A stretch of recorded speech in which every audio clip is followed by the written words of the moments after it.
Zay ha ha ha ha ha. What's up, YouTube? Crownless D King here. Welcome back to the Crownless Kingdom. I'm here bringing you my One Piece chapter 1158, Rocks versus Hero review. This chapter had me in my feelings, emotional highs and emotional lows. Seeing Rocks and Hero go at it like that, well, we'll get to it, but this was a wild ride. Oda's in his bag, and he's not coming out anytime soon. So we start off this chapter with the cover story, Oni Cha Yamato, Volume 40. Here lies the heroic pirate of justice. And on the gravestone, it actually says Kozuki Moriya. And in my initial chapter reaction, I was like, there is no way this could be the Moria that we know. But I'm not going to put anything past Oda. He surprised us in the past before, and it really is a possibility that this could be Gecko Moria's grave, which, if it is, that would be crazy. But there are some hints that shows that maybe it could be Gecko Moria, because he went to Wano to take on Kaido and the Beast Pirates. He obviously got wiped out. But when he got wiped out, he took Shimotsuki Ryoma's body and Shusui. So, I mean, there really is a possibility that Kozuki Moria could be Gecko Moria that we know from the Shichibukai. Also, I've seen some Japanese translations. Now, I am not the best at Japanese, the whole katakana and all the other stuff. I heard that Gecko, twisted around somehow using the Japanese language, could stand for Kozuki. So hopefully Oda goes on to expand upon this, and we'll see if it's actually like the Gecko Moria that we know. But I have my doubts, and you can't blame me, because that fat slouch we see, there's no way he could be a heroic pirate of justice.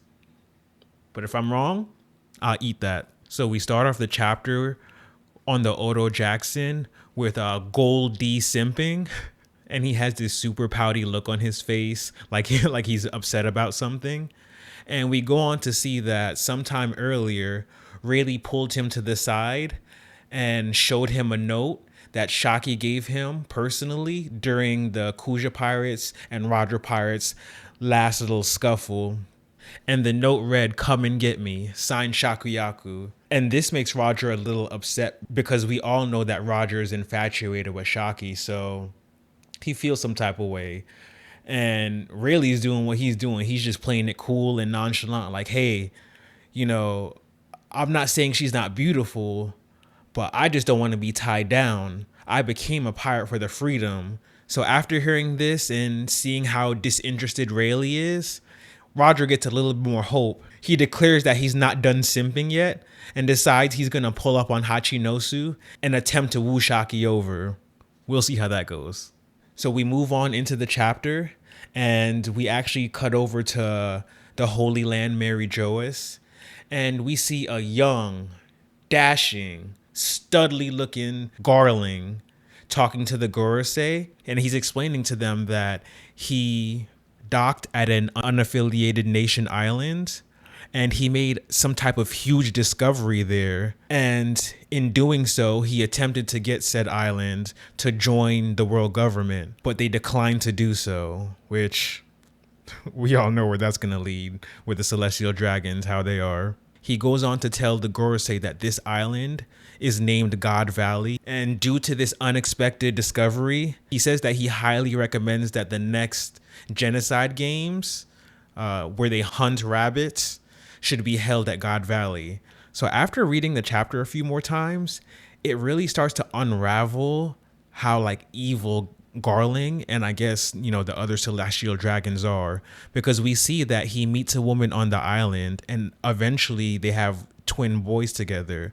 But he still goes on to tell the Gorosei that in 2 years, I think our next genocide games should be at God Valley. But I'll get back to that point later on in the review. So continuing on into the chapter, we go back to Shaki's ripoff bar, and we see a few of the Rocks pirates in there talking and drinking, and Shaki goes on to poke at Rocks a little bit and say, "Hey, you seem different. You don't seem like you're simping as hard for me as you usually do. What's going on?" And Big Mom laughs and goes on to say a woman's intuition is a scary thing. So you see Stussy say, "It's not just a woman, that's the face of a father." And I actually missed this in my chapter reaction. It seems like at this point, Rox has met a woman and either has had or is about to have a kid. And we know his child is Zay Ha Ha Ha, Marshall D. Teach. So I hope Oda expands upon this and we get to see how they met and maybe even see a baby Blackbeard. And since Blackbeard, his name is Marshall D. Teach instead of Rox D. Teach, I wonder if her name is Marshall, just the same way Ace's name is Portgas D. Ace and his mother's name is Portgas D. Rouge. So during their discussion about Rox and his newly found love, simping D. Roger pulls up with his crew and crashes the party and attempts to woo Shaki over. So Rox walks up to Roger and says, "Hey, I've told you multiple times, Hachinosu is my island. Beat it." But Roger goes on to say, "Hey, Shaki's bar is a neutral zone. There's no fighting allowed in here. So beat it, you porcupine." And this is actually pretty interesting. It's really cool that a lot of these pirates do follow the code, like the Davy back fight, and as well as Shaki's bar rules, because we have some powerful people in this bar right now. I mean, we have Rox and his crew, Roger and his crew. I mean, could you imagine if they got into it? Like, the whole bar would be leveled. So I guess I see why Shakiyaku made this rule, because it would be devastating if some of these pirates were to let loose. So Shaki goes on to ask Roger, "Where's Rayleigh?" And Roger tells Shaki that he wasn't feeling too well, so he stayed on the ship. And we actually get a little panel of Rayleigh sitting on the Odo Jackson singing Binks' Sake, which is pretty cool to see. That song is timeless. I just listened to it today, actually. So after Roger tells Shaki that Rayleigh is on the ship and he won't be joining, she goes on to fall even more in love with him. And it gets to the point where she eventually passes out. But the narrator goes on to say, by Shakuyaku's own decree, any who visited her bar were forbidden from fighting on the island. So even when rival pirates crossed paths there, no warfare resulted. But at sea, it was a different story. So, I mean, seeing all these powerful pirates, we got Rox, Goldie Roger, Whitebeard, Big Mom. You know, we see all these pirates who eventually go on to be legends in their own right at this one bar, just conversing and, you know, just being pirates, drinking, having a good time. I like how Oda was able to put all this together. It's cool seeing the Rox pirates and the Roger pirates, you know, mingling and seeing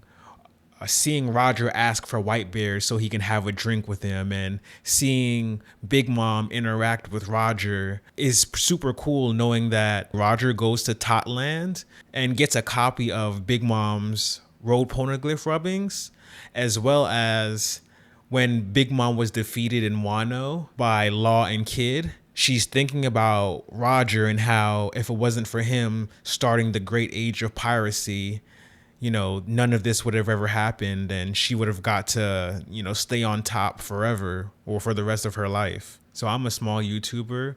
My channel's recently new. I'm trying to build this community, this crownless kingdom of like-minded people who love One Piece as much or more than I do. So help me build this community. Give me a like and subscribe, because One Piece isn't going anywhere and neither am I. I'm planning to eventually make a Discord. So once we get this community up and running, we can have people in the Discord chilling, talking One Piece theories, power scaling, agenda piece, anything One Piece related, it's going to be there. I appreciate you all. So back to the chapter, we move over to Elbaf, and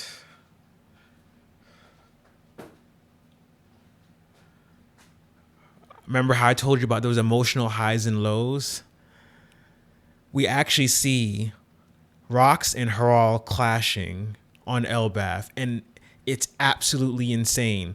We know how big Elbaf is, and we see the Conqueror's hockey lightning like way off the shore of Elbaf.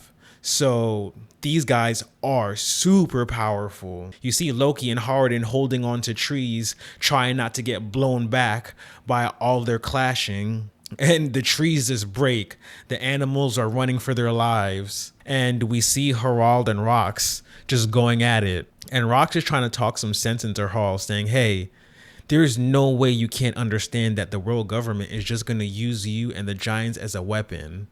They do not care about Elbaf or its people. Even if you become a member nation, you're essentially going to be slaves to the celestial dragons. But Harold is so dead set on becoming an affiliated nation that he's just willing to throw away some of his morals and attempt to actually kill off Rox, which is, it's insane to me. Like, have you ever seen two friends like fight over a girl and the girl's not even really interested in either of them? She just likes sitting back and getting the attention.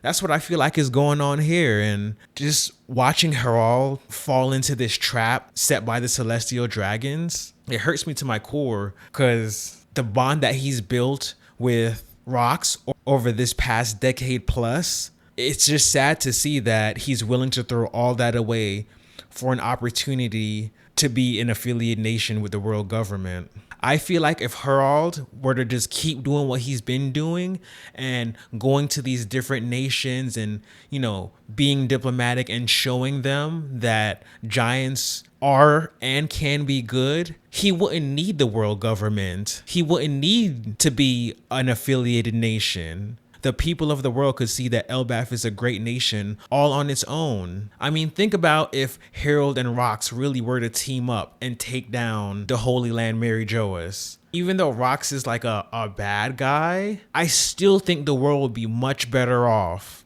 if that happened. But Harold is too caught up in his wanting to be this affiliated nation that he's just willing to throw away everything that him and Rox have built over the years for this chance. And it just sucks to see, because you and I both know that as soon as the world government gets the first opportunity to double cross the giants, they will. And they won't even think twice about it. So as their clash continues and they continue to talk and go back and forth, eventually Rox gets to a point where he says, screw this. I'll never ask you to join my crew again. This is it. Our friendship is over.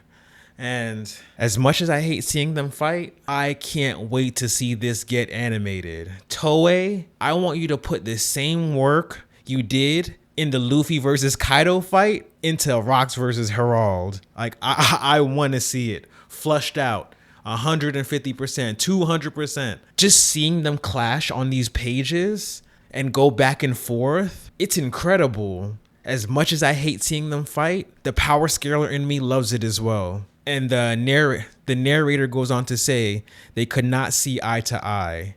The odd little friendship between them came to an end, and for the time being, they met no longer, until the day of that fateful incident. Now, this has me questioning, what fateful incident? Are we going to see Harald at God Valley? Could Harald have been the reason why Rox was actually taken out? I mean, yeah, we've heard that it was Goldie, Roger, and Garp, but did they have some outside assistance via Harold? I really can't wait to find out. Like, as we progress through this flashback, I'm very confident that Oda's going to show us God Valley from Rox's perspective. So we see Loki reading a newspaper, and the paper goes on to give more news about Rox and his exploits in the world. And Ida goes on to say, Rox isn't coming back, Loki. And he tells her to shut up, you old hag. She then offers Loki some juice, and he's like, okay, yeah, I'll take it. And it's actually pretty cool to see. It seems like Loki, as much as he doesn't want to outwardly admit it, it seems like he's bonding with Ida and, you know, slowly opening up to her. So that's another W for Ida. First, it was Harald, and now she's getting through to Loki. Ida's one of the MVPs of Elbaf, and no one could tell me otherwise. So we leave Elbath and we head over to the West Blue. And we see that we're at God Valley at this time. And we have a crowd that's gathering around supporting a woman with the birth of her new twin boys. And the crowd goes on to tell her, oh, they're really cute. They have red hair just like you. And in my chapter reaction, I was like, there's no way. Like, could this be Shanks? And we do find out that both Shanks and Shamrock were born on God Valley, which just keeps adding to the lore and mystique of God Valley. Like, Shanks was born there, this huge incident that happened with all these pirates and the world government converging. To me, God Valley is probably one of the most important islands in the One Piece story. This also makes me go back to what I was saying earlier about Garling being an evil dude, because he goes to God Valley, he gets with this redhead, has twin boys, but then he goes back to the Gorosei and he's like, hey, in 2 years' time, our genocide games should be held at God Valley. That's absolutely insane to me. Like, he's really trying to dodge that child support check. He said, no way, sirree, Bob, I'm not paying. Kill them all, which is crazy. But as I stated earlier, as this flashback goes on, I'm continued to believe that we will get God Valley from Rox's perspective. And I actually don't think it's just going to be from Rox's perspective. I believe we're going to get multiple perspectives of God Valley. Garling's perspective, Roger's perspective, Rox's perspective.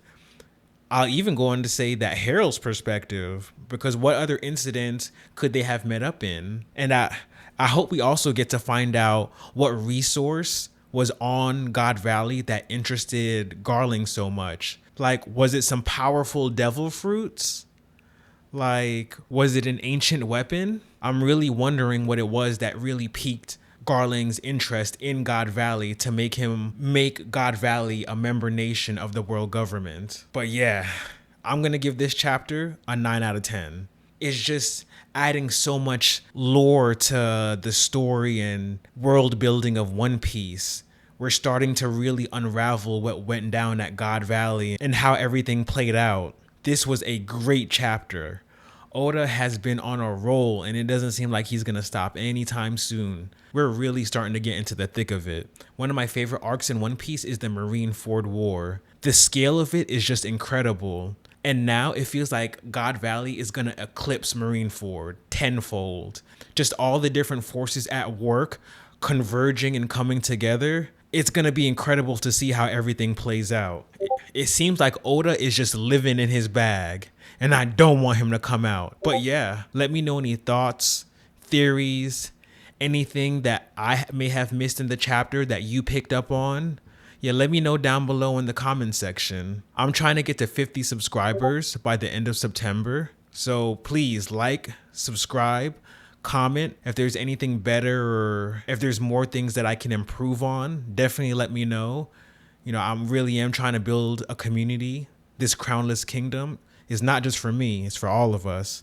I want a place where we can really come together and enjoy this story of One Piece, because there will never be another one like it. I appreciate you all, and I hope you all are enjoying life, even on the hardest of days. Keep your head up. I am Crownless D King.